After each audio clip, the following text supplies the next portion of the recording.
नमस्कार शेतकरी बांधवांनो, शेती ज्ञान सागर या आपल्या हक्काच्या व्यासपीठावर मी तुमचं सगळ्यांचं मनापासून स्वागत करतो. आपलं हे चॅनल खास आपल्यासारख्या शेतकरी बांधवांसाठीच आहे. आमचा उद्देश अगदी सोपा आहे.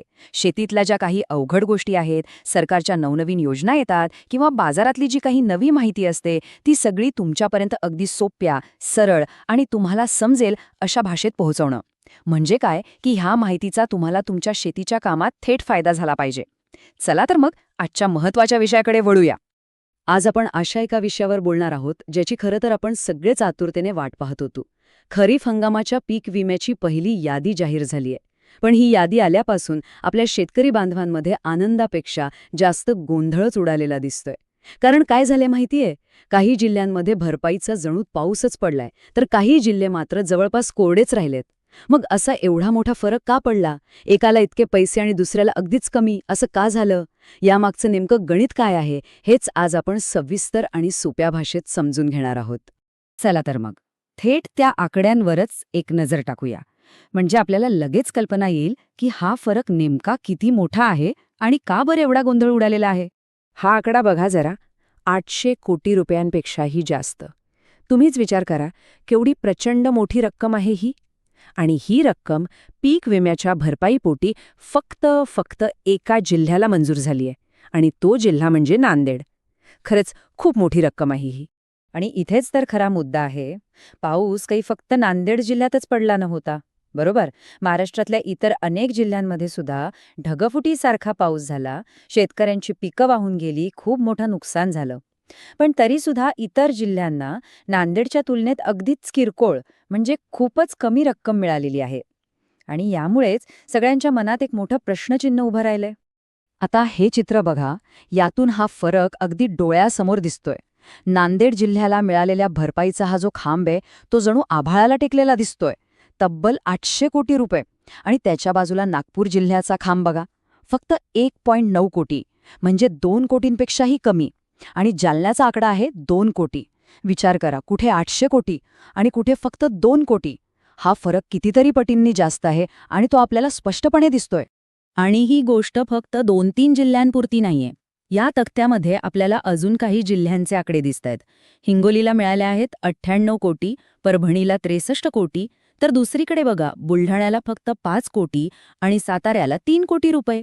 यावरून एक गोष्ट तर अगदी सूर्यप्रकाशासारखी स्पष्ट होते की प्रत्येक जिल्ह्याला मिळालेली रक्कम खूपच वेगवेगळी आहे. मग आता आपल्या मनात तोच मूळ प्रश्न येतो की ही रक्कम नक्की ठरवली कशी जाते, यामागे कोणता नियम आहे? तर या सगळ्या गोंधळामागचं जे उत्तर आहे ना, ते एका सूत्रामध्ये, म्हणजे एका विशिष्ट पद्धतीमध्ये दडलेलं आहे. आपल्याला हे समजून घ्यावं लागेल की विमा कंपनी किंवा सरकार प्रत्येक शेतकऱ्याला एक ठराविक रक्कम देत नाही, तर एका खास गणिताच्या आधारावर ही भरपाईची रक्कम काढली जाते. चला, ते सूत्र काय आहे ते सोप्या भाषेत समजून घेऊया. आपल्यापैकी अनेक शेतकरी बांधवांना असं वाटतं की सरकारने जी रक्कम जाहीर केली, समजा प्रति हेक्टरी 17,500 रुपये, ती सरसकट सगळ्यांना तशीच मिळते. पण खरं सांगायचं तर वस्तुस्थिती तशी नाहीये. पीक विम्याची भरपाई देण्याची पद्धत यापेक्षा खूप वेगळी आहे. ती एका महत्त्वाच्या गोष्टीवर अवलंबून असते, ज्याला म्हणतात पीक उत्पादन घट. आता हे पीक उत्पादन घट म्हणजे काय, हे आपण अगदी आपल्या गावातल्या, आपल्या शेतातल्या उदाहरणावरून समजून घेऊ. समजा आपल्या गावात दरवर्षी सोयाबीन एकरी साधारणपणे 10 पोती निघतं. हे झालं आपलं नेहमीचं सरासरी उत्पादन. पण यावर्षी काय झालं, खूप पाऊस झाला आणि त्यामुळे उत्पन्न खूपच कमी झालं. समजा एकरी फक्त 3 पोतीत सोयाबीन निघालं. तर हे जे 10 पोत्यांऐवजी फक्त 3 पोती उत्पन्न आलं, म्हणजे जे 7 पोत्यांचं आपलं नुकसान झालं ना, त्यालाच उत्पादन घट असं म्हणतात. विमा कंपनी बरोबर हेच मोजते की तुमच्या भागात नेहमीच्या तुलनेत उत्पादनात किती घट झाली आहे.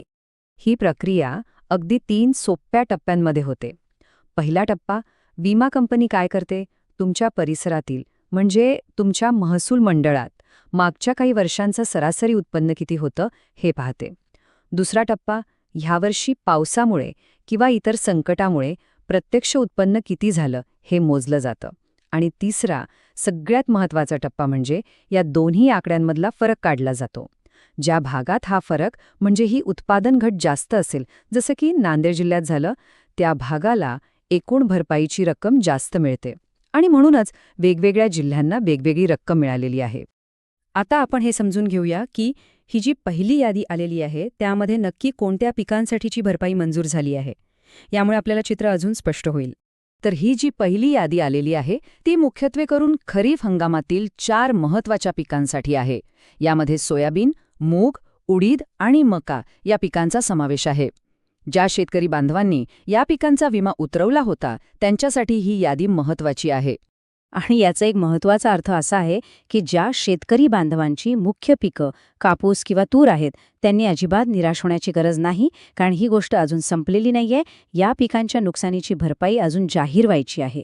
त्यासाठी वेगळी यादी नंतर जाहीर होण्याची दाट शक्यता आहे. त्यामुळे आपल्याला थोडा धीर धरणं गरजेचं आहे.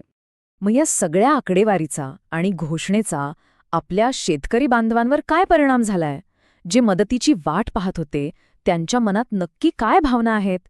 हे अगदी साहजिक आहे की यावर शेतकऱ्यांच्या प्रतिक्रिया वेगवेगळ्या असणार.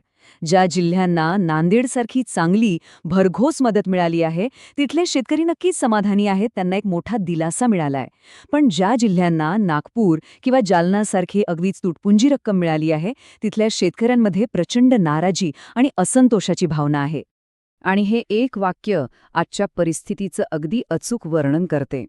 या विमा पद्धतीमुळे काही ठिकाणी शेतकऱ्यांच्या चेहऱ्यावर हसून नक्कीच आलं, पण अनेक ठिकाणी मात्र शेतकऱ्यांच्या पदरी निराशाच पडली.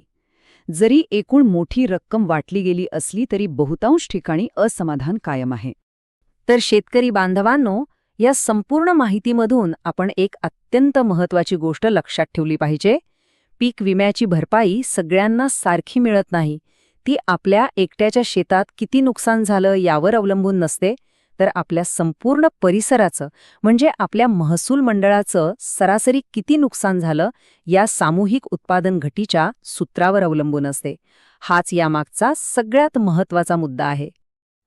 आणि यामुळे आपल्या सगळ्यांसमोर भविष्यासाठी एक महत्त्वाचा प्रश्न उभा राहतो. या विमा योजनांमध्ये भविष्यात असा काही बदल करता येईल का की ज्यामुळे मोठ्या पातळीवर वापरलं जाणारं सूत्र आणि प्रत्येक शेतकऱ्याच्या बांधावर झालेलं खरं नुकसान यांचा ताळमेळ अधिक चांगल्या प्रकारे बसेल?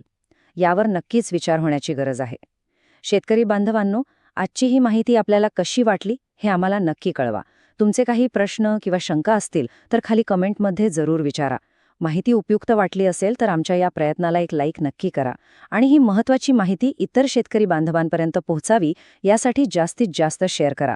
आणि हो, शेती ज्ञान सागरच्या आपल्या या परिवारात सामील होण्यासाठी